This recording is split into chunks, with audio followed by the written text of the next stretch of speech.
Well, hello, everybody. It's holiday season, and we have three great guests today. And the first group that I'm talking to are really, truly pure magic. In fact, that's their name. Please let me welcome Stefanie and Kalani, who have just now launched their company, which I'm telling you, I've met a lot of entrepreneurs. I know people doing NFTs. I know people raising money for funds. I've never met anyone even attempting to dream what these two have actually executed on.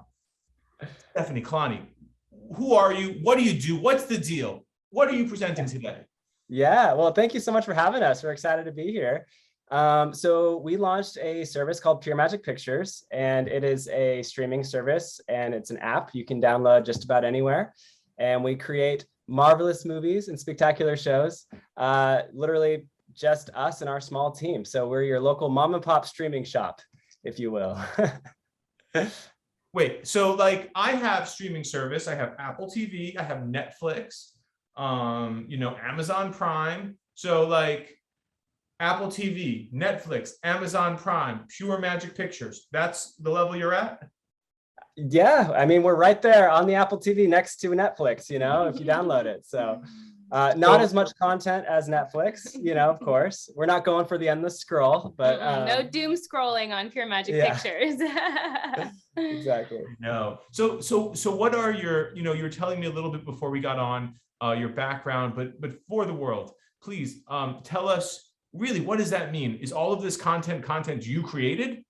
Absolutely. Yeah. So it's literally just me and Stefanie and our small team at Pure Magic Pictures. And we literally are creating everything on there. So we have a feature film that we're releasing here shortly called Plunder Quest. And that was a huge action adventure movie. And it's kind of like in the style of Indiana Jones. Really big movie. You wouldn't expect it to be an indie movie, but we did our best to kind of do the big Hollywood blockbuster our own way. So we're really going out there and making the best stuff we possibly can with our small team of creatives. But why? Go on. Oh, sorry. Who wrote and directed Plunder Quest? Or you kind of skipped right over that. No, I wrote and directed that one. This guy, he wrote and directed it. Yeah. So you wrote and directed a movie, but and you made the movie. Yes. But instead of stopping there, which is what your generational predecessors might have done, you've also now created a platform to distribute the movie. Correct. That's right. Yeah. Now that's really groundbreaking. How did you get the chutzpah to do that? And how did you do it? And I'm looking at your site, everyone. It's puremagicpictures.com. I mean, you could tell me it's not made by Disney or Netflix, but it's just as pretty. Well, thank you. Appreciate it. Yeah, a lot of time and energy went into creating, the site and the apps and everything. And we really wanted to give people, that experience and give people kind of your one spot for all of the movies and shows we create. And there was just something that me and Stefanie had always wanted to do, and the stars kind of aligned, and we went for it. And it's definitely a God miracle, if you ask me. It was definitely not something that we could have done on our own, but it was really cool that we were able to create an app and create our own movies and shows. And now we have a food and travel show on there that's got, that's won a few awards already, which is pretty cool. Oh, what's that called? It's called View and Chew. And so we traveled in 2019 across the entire country and filmed in all the major cities with a foodie his name's Mike Chen. He's a big YouTube food guy. And so we ended up making a food and travel show with that and ended up winning a few awards. And so that's one of the shows on the platform. And then we have a couple movies that are coming out. And so the idea really is for us to just create really high quality movies and shows from like indie creators, and it's kind of funny because when you say an indie film, you kind of think of maybe a drama or a one or two character movie, but really we love the big Hollywood movies. We really do. So you'll kind of see that when you watch the things that we create. Obviously it's not Transformers, but but it does pull from the nostalgia and the bigger movies that we grew up knowing and loving, like E.T. and, you know, Star Wars. Back to the Future. Thank gosh that you're not Transformers, because what Transformers is like that perfect example of getting the funding and the director before you got the script, right?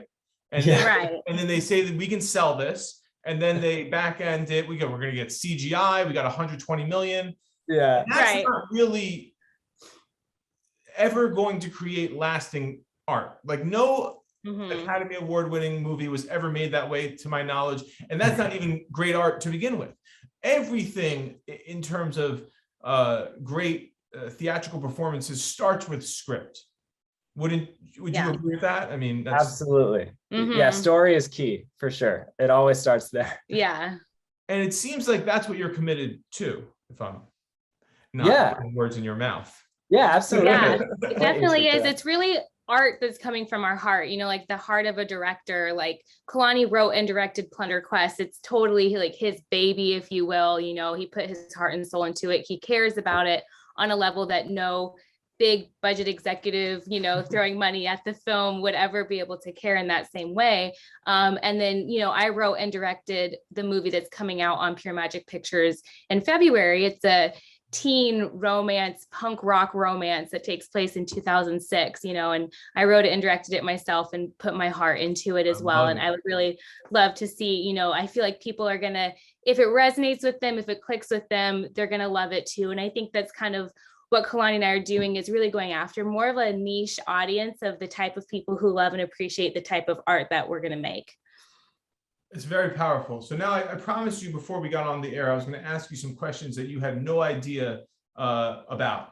And so amongst my paranoid, amongst my, you know, creative fantasies are that I will not be a real estate agent one day in the future, because I've, you know, retired with my great levels of success, and I will be committed to my art. And I did like to write and produce things, and I've created lots of videos. But none of them are scripted. And so I had this idea, because people love the real estate sales business, of a scripted show. And when I started at the firm I'm with now, Douglas Elliman, Frederick Eklund worked in my office, and $1 Million Listing had just started. So I thought of like a show about a fictitious protagonist who is getting started, and it has to go 7 seasons. I'm prepared to go 7 seasons, because let's face it, that's where the money is. You know, about, you know, a fictitious broker who, you know, has sort of weird and fantastical things happen. And in the pilot, he kills his buyer clients because they're very annoying after they sign the contract, and you know, sort of appropriates them to do their application so that they get paid, so that they get through the board, and then he can get a commission, and things of that nature. It's a little, you know, not, I wouldn't say dark, maybe I don't do that, but what do you guys think about scripted real estate agent drama comedy? I'm all for it. I love it. I think you could get some really funny comedy in there. You can get some really great like thriller stuff going on. I think you could do a lot of fun with. I know you're saying drama, but I'd like to see a dramedy. I'd like to see some comedy there. All dramedy. Yes, a little absurd. I'm sure you've had your fair share of like weird characters you've dealt with, so I'm sure you could. You probably have so much to pull from.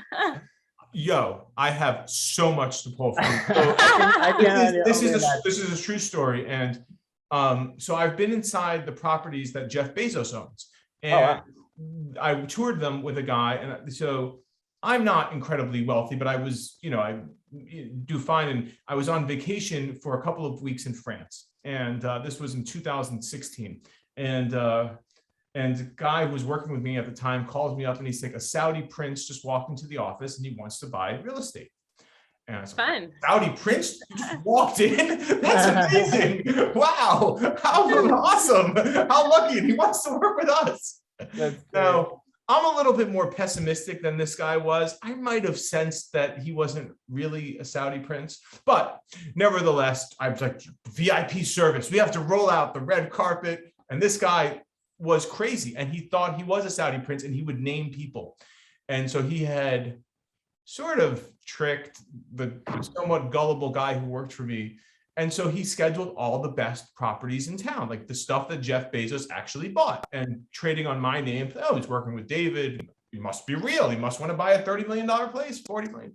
And so I saw them all. But of course, you met this guy, and like, you know, he was like a caricature of a guy with no money who's like trying to pretend. And like, it took 1 second for me to know that he was fake.